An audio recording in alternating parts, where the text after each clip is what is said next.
नमस्कार। आप हैं बसंत गुरु जी के साथ। हेल्प देना और हेल्प लेना दोनों कला है मित्र। हम किसकी क्या हेल्प करें, कौन सी मदद करें कि वह जिंदगी में उछाल ले ले, यह सही समय पर, सही तरीका से और सही जगह पर हेल्प देना कोई मामूली कार्य नहीं है। ये एक मामूली कार्य नहीं है, ये एक अद्भुत कला है। ठीक वैसे ही हम किससे अपने जीवन के बारे में मदद मांगे और कब मांगे, यह मदद लेना भी एक बड़ी आर्ट है। हम देखते हैं बड़ी बड़ी कंपनियों में या ऑफिसों में, जिसको हम ए ग्रेड अफसर कहते हैं इत्यादि, ये मदद मांग कर ही अपने से ऊपर छलांग लगाते हैं। पर मित्रों, क्या आप वास्तव में मदद मांगना जानते हैं या आप मदद लेना चाहते हैं? आप किसी की क्यों मदद लेना चाहते हैं? ये मदद मांगने में बड़ी शर्म आती है, क्योंकि हमें बचपन से वास्तविक मदद को बताया ही नहीं जाता। हम अपने घरों में अपने बच्चों से कभी मदद की कला के बारे में शेयर ही नहीं करते। हम किसको मदद मांग लेते हैं कि पड़ोस से कोई चीज़ लेना, या हमें कभी आवश्यकता पड़ गया तो उधार लेना, या किसी से बोलना कि भाई ये वस्तु आप हमको दे दीजिए कुछ काम चलाने के लिए, या रफ़ कॉपी में थोड़ा सा आप मेरी मदद कर दो, या बच्चे चाहते हैं कि परीक्षा हाल में है तो थोड़ी सी कुछ नकल शकल कर दो। यानी इसको मदद करने की जो व्यापक अर्थ था उसको ऐसा तोड़ करके मरोड़ करके इस समाज में चलन में ले आया कि मदद शब्द एक अजीब सा लग जाता है। फिर आदमी का अपना ईगो होता है कि मेरा ईगो झुकेगा, मैं कैसे उससे मदद मांगूं।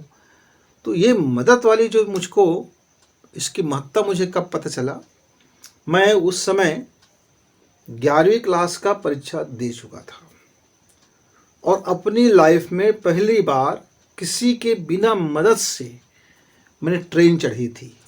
यानी मैं ट्रेन स्टेशन को देखा, प्लेटफार्म को देखा, ट्रेन के डिब्बे को देखा, ट्रेन में बैठने की इसको समझा, पर ये नहीं जानता था कि ट्रेन में बैठने के लिए टिकट भी कटानी पड़ती है।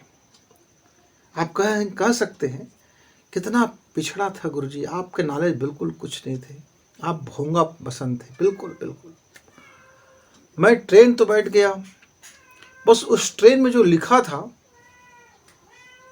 उत्कल, तो मैंने किसी से पूछा ये ट्रेन जाती कहाँ है, तो जिससे पूछा था उसने कहा ये ट्रेन जाती है, हरिद्वार जाती है। मैं सोचा लिखा उत्कल है, जाती हरिद्वार है, कोई बात नहीं। अब मैं उस ट्रेन में बैठ गया, शौकिया तौर से बैठ गया। अब जाते जाते मैंने क्या किया, मैं दिल्ली में उतर गया। दिल्ली में उतरने के बाद जीवन में पहली बार कैपिटल सिटी देखा था। अब मैं पूरा, मेरा दिमाग का लिदा निकल गया, पूरा ऐसा हो गया कि अब रोने रोने का मन होने लगा। कुछ था नहीं, न कपड़ा, न लत्ता, न पैसा। ज़्यादा पैसा भी नहीं रखा था, बहुत मामूली था, बस ये निकल गए थे। अब पढ़ा लिखा होने के नाते इतना सारा जानकारी तो होना चाहिए था, पर नहीं था। पर मैं वहाँ एक टिकट काउंटर में क्या देखता हूँ, उसके बाजू में लिखा था क्या मैं आपकी मदद कर सकता हूँ। मैंने सोचा ये है, ये मेरी मदद कर सकते हैं। अब मैं इस उम्मीद में गया था कि हो सकता है ये मेरी पैसे की मदद कर दे, हो सकता है कि मेरी ट्रेन को फिर मुझको मदद कर दे, कहाँ जाना है, क्या करना है। पर वहाँ तो मदद जहाँ लिखा हुआ था वो दरअसल मदद नहीं था, इंक्वायरी था, पूछताछ था, पूछताछ और मदद में बिल्कुल फ़र्क था। तो मैंने पूछताछ में बोला भाई आप मेरी क्या मदद कर सकते हो। तो उसने कहा कि हम आपकी कुछ मदद नहीं कर सकते, हम केवल ट्रेन की आने जाने का टाइमिंग बता सकते हैं। आपको यदि कुछ मदद चाहिए, हेल्प चाहिए, तो हेल्प डेस्क में जाइए, यानी मदद का मंच बने वहाँ जाइए। हम वहाँ देखे कि एक आदमी बैठा है, एक पुलिस जैसे खड़ा है, तो हमने अपनी बातें बताई। तो उन्होंने कहा ठीक, हम आपको मदद देते हैं। वो ले आया मास्टर के पास, स्टेशन मास्टर का, उनको बताया, सारी बातें बताई। सब लोगों ने खूब हंसी, खूब खिल्ली उड़ाया, तरह तरह की बातें हुई। उसमें से हे जो स्टेशन मास्टर था, उसने थोड़ी देर के बाद पता नहीं क्या सोचा, क्या समझा, उसने मेरा पूरी बायोडाटा पूछ लिया कि आप कहाँ रहते हो, क्या करते हो, घर कहाँ पर है, किस घर से ताल्लुक़ रखते हो, कहीं ऐसा तो नहीं है कि घर से भाग गए हो, ऐसा तो नहीं, पेपर हो चुका था, रिजल्ट आया नहीं था, तो ऐसा तो था नहीं कि मैं फेल के डर में भाग गया हूँ। फिर उसने तफ्तीश करना शुरू किया कि वाकई मैं क्या हूँ। उसके बाद फिर उन्होंने मेरी मदद की। उन्होंने बताया कि आप ये जो ट्रेन आएगी फलाने टाइम तक, उस ट्रेन में आप बैठ जाना, सेकंड क्लास का टिकट आपको कटाना पड़ेगा। तो मैं बोला कितना रुपये लगती है? तो बोले कि 300 कुछ लगेगा। तो मैं बोला मेरे पास तो कुल जमा ही 300 है। तो उन्होंने कहा अब इसमें तो और कोई गुंजाइश नहीं है। तो फिर मैं कहा मैं क्या कर सकता हूँ, क्योंकि लोग, मैं भीख मांग नहीं सकता, क्योंकि भीख को भी लोग मदद समझ लेते हैं। कई तरह की बातें हुई। तो उन्होंने कहा हम एक काम आपकी कर सकते हैं, आपका स्टूडेंट कार्ड में हम आपको रियायती दर पर टिकट बना के दे देते हैं और आप चले। तो मित्रों, मैंने उससे मदद मांगी और मैं अपने जीवन का सबसे बड़ी बेवकूफ़ी जो कदम उठाया था, जो मेरा सत्यानाश होने वाला था, मैं भटकने वाला था, न जाने जीवन में क्या क्या ठोकरें खाता, कहाँ कहाँ जाता, क्या होता, कौन जाने उस कौन से अंधेरी गली में मैं चला जाता।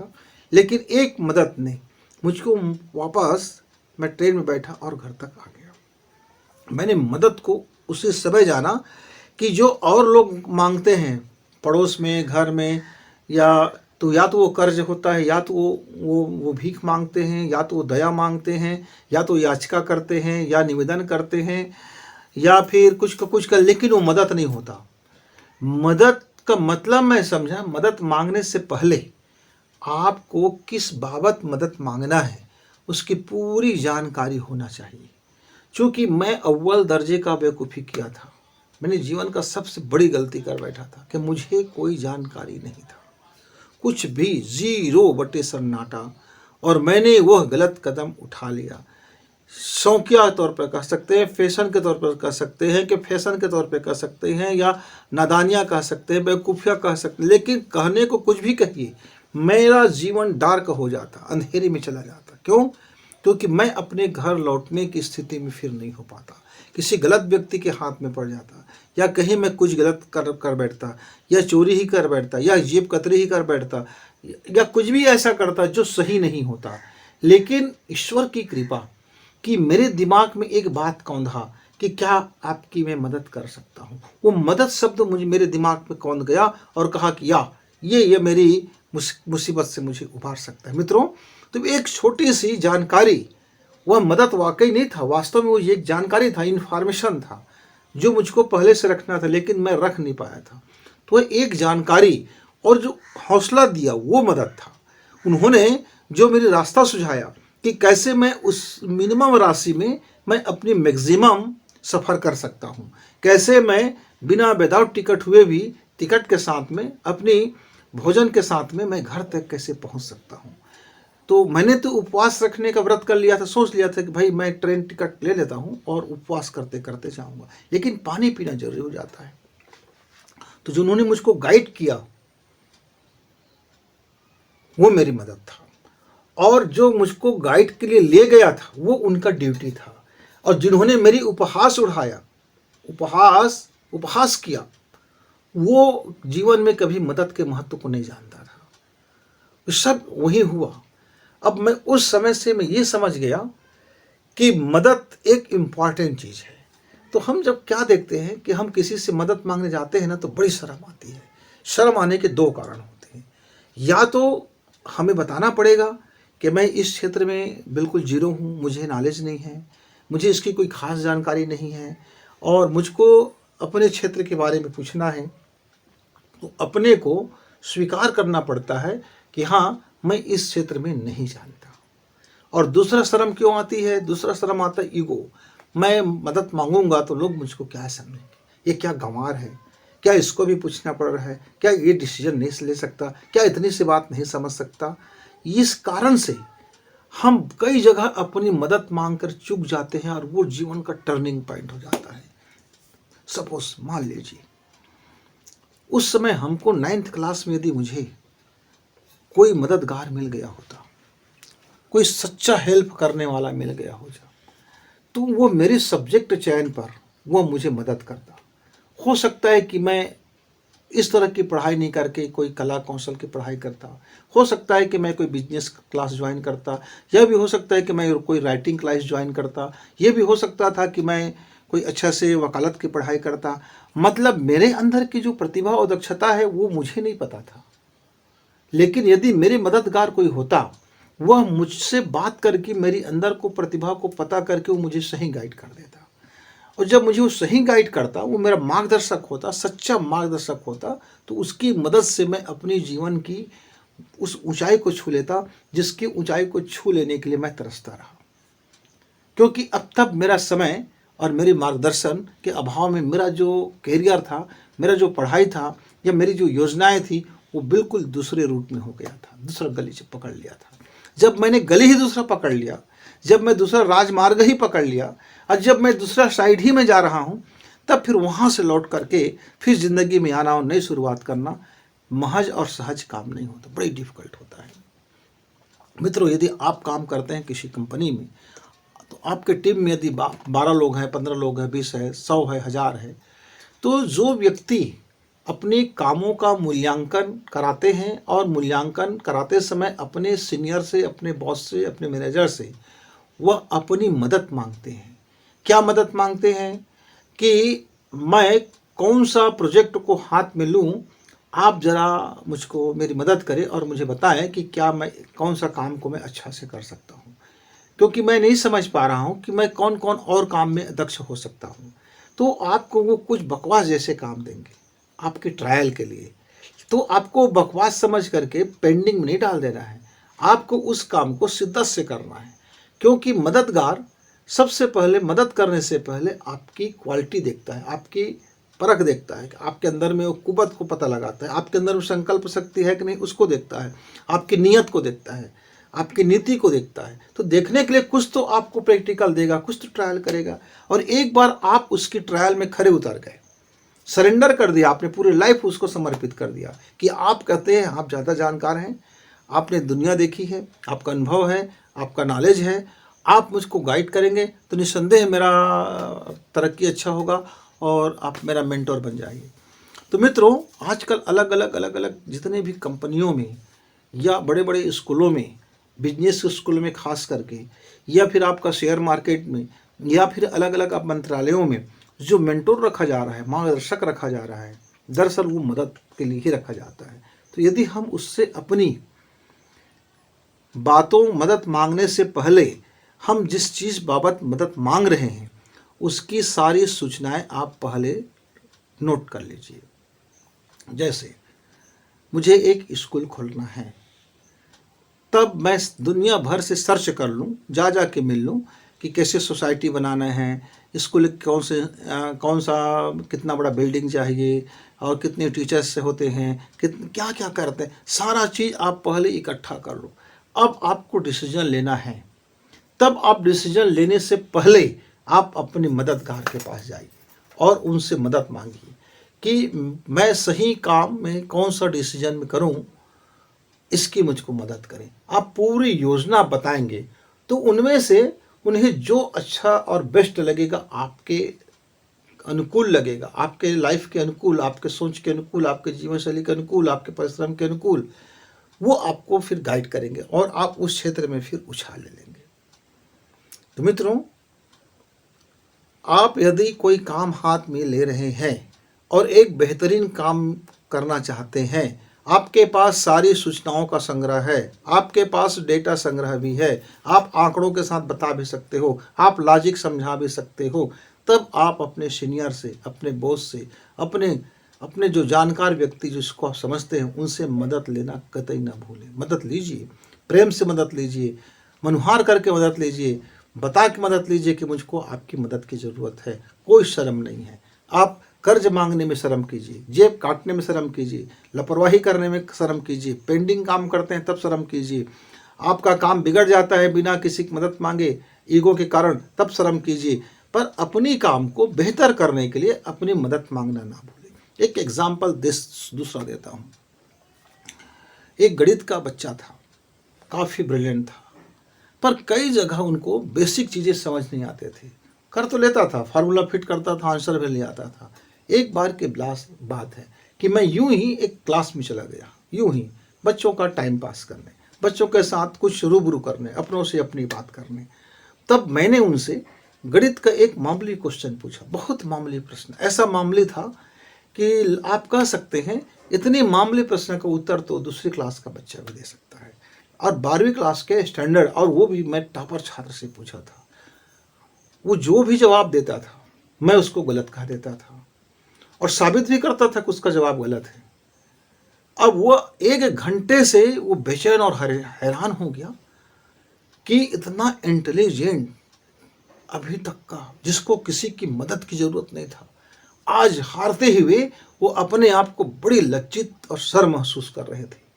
उनको नहीं पता था कि मैं मैथ्स से जानता हूँ। मैं तो अपना परिचय जरा हिंदी के मास्टर के रूप में दिया था। उसको इस बात का अहंकार हो गया था कि गणित वो जानता है और बेहतरीन जानता है, और मैं तो हिंदी का टीचर हूँ या मैं हिंदी जानने वाला हूँ, मैं कौन सा सवाल मांग पूछ सकता हूँ, जटिल सवाल। पर मेरा सवाल ही जटिल था, क्योंकि मैंने जो दो विकल्प उनको दिया था उस प्रश्न का, वो दोनों विकल्प ही गलत था। मैं तो सिर्फ ये ट्रायल जानना चाहता था कि ये विकल्प में, दो गलत विकल्प में ये क्या करेगा। क्या वो सही विकल्प की तलाश करेगा, या ये साबित करेगा कि ये दो विकल्प गलत क्यों हैं, या ये साबित करेगा कि ये दोनों विकल्प में कौन सबसे ज़्यादा गलत विकल्प है और कौन सही के नज़दीक विकल्प है। तरह तरह की उसमें चीज़ था।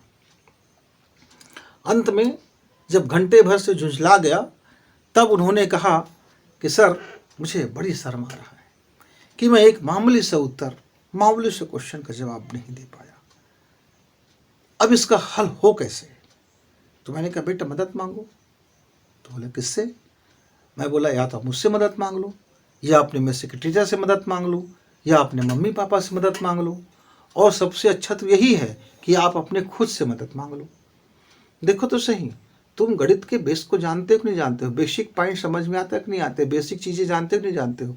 खुद से भी मदद मांगो, फिर शिक्षक से मदद मांग लेना, फिर किसी एक्सपर्ट से मदद मांग लेना। जब एक एक के बाद एक एक सुलह ना हो तो तब उनको समझ में आया कि मैं किसी चीज़ को अनसुलझा ऐसे ही फार्मूला लगा करके मैं आंसर ले आता था। मैं उसको समझा नहीं होता था, जानता नहीं था, फिर मेमोरी के दम पर मैं आंसर ले आता था। और यही वो कारण है कि मैं आज अटक गया, और अटक गया तो भटक गया। तो मित्रों, मदद मांगने के लिए सबसे पहले आपको अपना जो चीज़ें नहीं जानते हैं उसको स्वीकार करना पड़ता है, आत्मस्वीकृति। और जब आप मदद मांग लें तब फिर धन्यवाद देना पड़ता है। और बात बात पर मदद ना मांगे। आप कोई मेहनत नहीं कर रहे हैं, कोई डेटा संग्रह नहीं किए हैं, कोई परिश्रम नहीं किए हैं, और अभी एक सवाल आ गया और फिर मदद मांग लिया। आपके घर में कुछ कठिनाई आ गई तो मदद मांग लिया। मेरे तो एक मित्र ने हद कर देते हैं मदद मांगने की। कई बार तो ऐसे पूछते हैं, गुरुजी आज मुझको कौन सा पानी पीना चाहिए, गिलास में पानी पीना चाहिए कि लोटे में कि हाथ में? मुझको आज मैके जाना चाहिए कि नहीं चाहिए?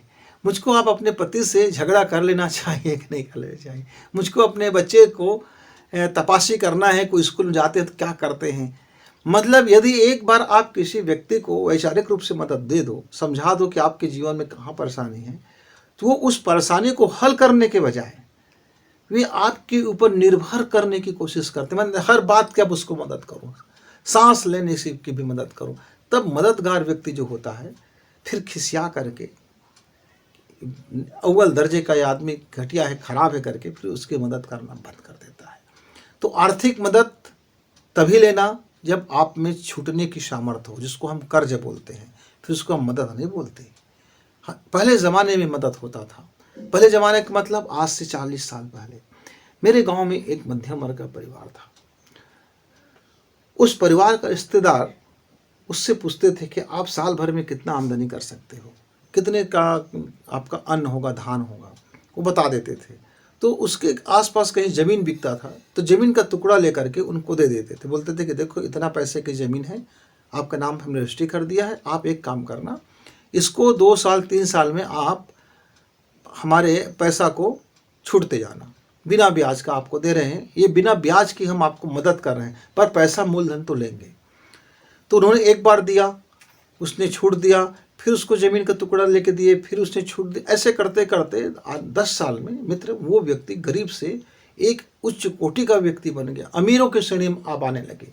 वे इतना ईमानदार थे कि जो भी उनको मददगार होता था उनको 2 चीज़ नहीं भूलता था। पहला, वक्त पर पैसा लौटाना नहीं भूलता था, और दूसरा, लौटाने के बाद भी उनको धन्यवाद कहता था कि आपके बदौलत मेरी आर्थिक उन्नति हुआ है, आपके कारण मेरे बच्चे में अब गरीबी का भाव खत्म हुआ है, आपके वजह से ही मेरे बच्चे में अब मैं अच्छा से अच्छा एजुकेशन दे सकता हूँ, मैं अपनी परिस्थितियाँ सुधार सकता हूँ, मेरी लाइफ बदल गया।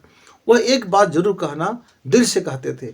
ऐसा अब नहीं है कि वो, और कई बार तो अपने बच्चों को भी वो कहानियाँ बताते थे कि वो हम लोगों की बड़ी मददगार की है करके। तो मित्रों, मदद मतलब वह जहाँ आपका कोई चीज़ बनता हो, आपके जीवन में बदलाव आता हो, आपके कारोबार में बदलाव आता हो, आपकी सोच समझ में बदलाव आता हो, आप ऐसे जगह मदद मांगे, ऐसी चीज़ की मदद मांगे जहाँ आपके लिए परिवर्तनकारी हो।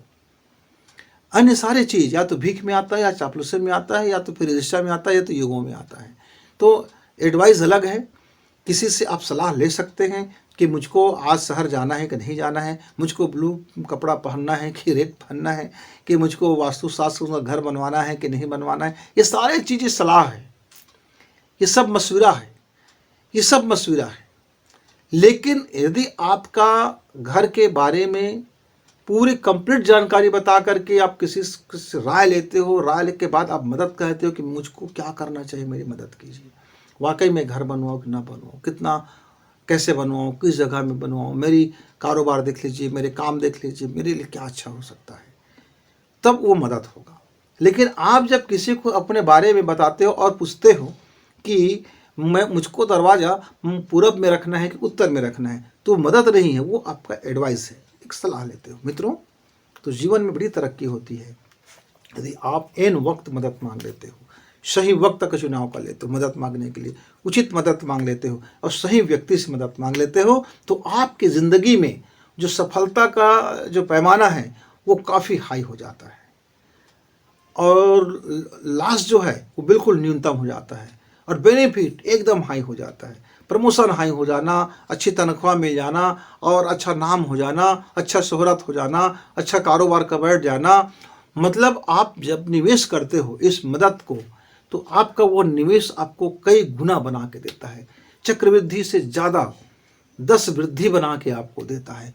तो वैसे यदि आपके अंदर में कुछ अनुभव के दायरे हैं, कुछ आपका एक्सपेरिमेंट है, आपने जिन गलतियों को करके समझ रहे हैं कि ये गलती अन्य को नहीं करना चाहिए, तब आप अपनी उन त्रुटियों को बता करके अपने नए बच्चों को आप उनकी मदद कर सकते हो, मदद कर सकते हो। मित्रों, तो आइए मदद की कला में अपने आप को माहिर बनाएं, और मदद की कला में माहिर बन करके अपने जीवन की सफलता को उच्च शिखर तक पहुंचा दें।